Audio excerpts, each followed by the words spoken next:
Whether you are a seasoned investor or new to the stock market, by now you would know why markets are falling. So far in October, foreign institutional investors or FIIs have sold Indian equities worth 98,086 crore rupees, which is close to 1 trillion rupees.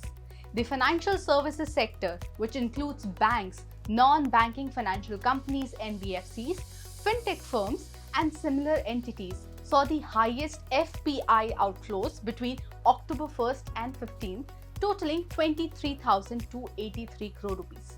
Now, what is the reason behind? Well, global economic uncertainty, rising US Treasury yields, rupee depreciation, and weak results posted by companies. Now, the question is, how should one invest when the market is so volatile, especially new investors? Well, to understand this, we spoke to G Chokkalingam, founder of Equinomics Research. When you buy a property, land, you won't pay the rate you pay for buying a land in Worli. Same rate you will not pay buying a land in Virar. So that is a valuation. So many young investors, they were attracted by momentum, perceptions in the market. They went after such stocks. So they ended up buying stocks at 80p, 100p. That I would suggest every new investor should please read only these two: earning per share, P ratio, price to earning ratio. This P ratio, it touched for mid cap 43, that is price to profits, P ratio. 43. For small cap, it touched about 36. Whereas for Sensex stocks, it remained around 24. So even after the fall today, right now, the mid cap P is 39, Sensex P is 23. Small cap P 32, the Sensex P 23. So what it means, the valuation relative terms becomes very, very unattractive.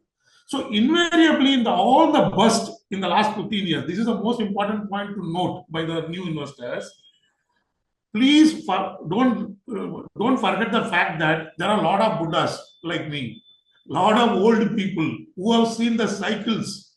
So all these experienced investors and also professional investors, the moment they see discomfort in the relative valuation, they are the first one to take out their profits. So if you are looking at a P ratio of 100, see that the profit of the company grows at least by 50% year on year, at least 40%. If you are paying 80 PE, at least see that profit grows by 40% or at least 30%. So, see that the PE ratio is 2 times the annual profit growth, at least.